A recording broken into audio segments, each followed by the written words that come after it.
Hello viewers. তো আজকে আমি বলবো এসআইআর এর যে নোটিশ হিয়ারিংয়ের এসছে, সেই নোটিশে কি কি ডকুমেন্টস লাগবে সেই সম্বন্ধে এই ভিডিওটি। তো ভিডিওটি প্রথম থেকে শেষ পর্যন্ত অবশ্যই দেখবে। তো আমার আজকে কথা হলো বেশ কয়েকজন আমার আত্মীয়ের সঙ্গে, তারা গিয়েছিল হিয়ারিংয়ে। খুবই সিম্পল ব্যাপার, তত চাপ নেওয়ার কিছু নেই তেমন, আর ভয় পাওয়ারও কোনো কারণ নেই। তো কেউ ভয় পাবে না, খুবই সিম্পল ব্যাপার, একদম সিম্পল।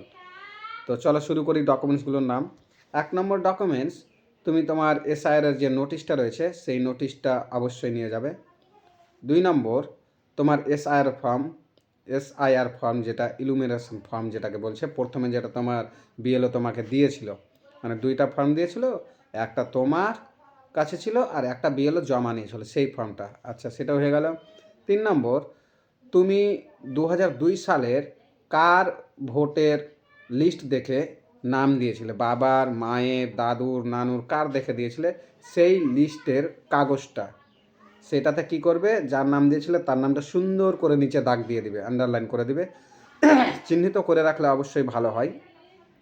তারপরে তোমার যদি জন্ম সার্টিফিকেট থাকে জন্ম সার্টিফিকেট, আধার কার্ড থাকলে আধার কার্ড, তারপরে যদি বোর্ড সার্টিফিকেট থাকে বোর্ড সার্টিফিকেট, পাসপোর্ট থাকলে পাসপোর্ট। বোর্ড সার্টিফিকেট বলতে এতদিন অ্যাডমিট চলছিল, এখন অ্যাডমিট অ্যালাউ করছে না, এখন বোর্ড সার্টিফিকেট চাইছে, মানে মাধ্যমিক পাস করে তুমি যে সার্টিফিকেট পেয়েছিলে, উচ্চ মাধ্যমিক, গ্র্যাজুয়েশন এগুলো পাস করে তুমি যে সার্টিফিকেটটা পেয়েছো সেই সার্টিফিকেট।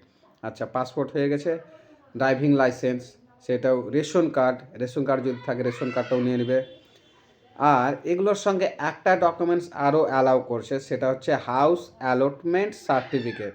হাউস অ্যালটমেন্ট সার্টিফিকেটটা কি?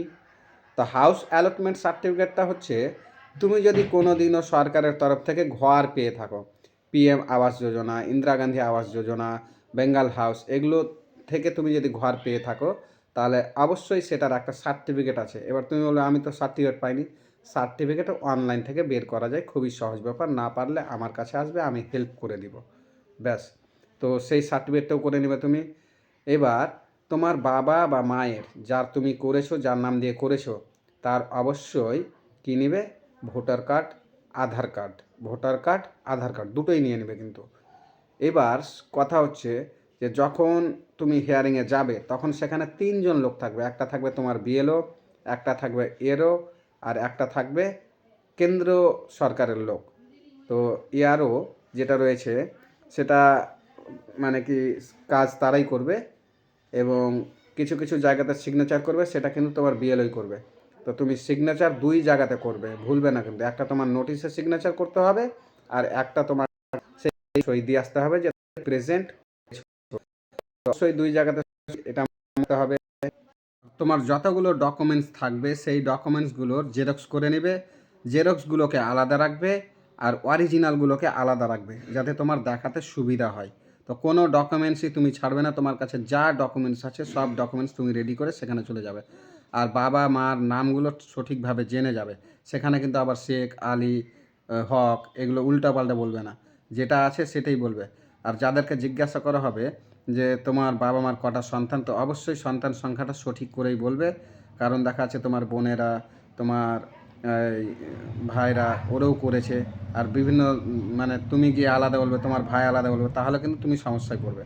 তাই তোমরা ভাই বোন ভালো করে মনে করে, একদম মনে করে যাবে, ভুলবে না কিন্তু। তোমরা ভাই বোন অবশ্যই মনে করবে, মনে করে গিয়ে সেখানে সঠিকটাই বলবে। আর 6জন আছো, 5জন বলে দিলে তখন কিন্তু তুমি ফাঁসবে, তো ডি ভোটার তালিকায় চলে যাবে। তো বলছি সব কিছু সঠিক তথ্য জেনে যাবে, পরামর্শ করে যাবে বাড়িতে, প্র্যাকটিস করে যাবে বাড়িতে। সঠিকভাবে সঠিক তথ্য দিলে তোমার সব কিছু ঠিক, ভয় পাওয়ার কোনো কারণ নেই।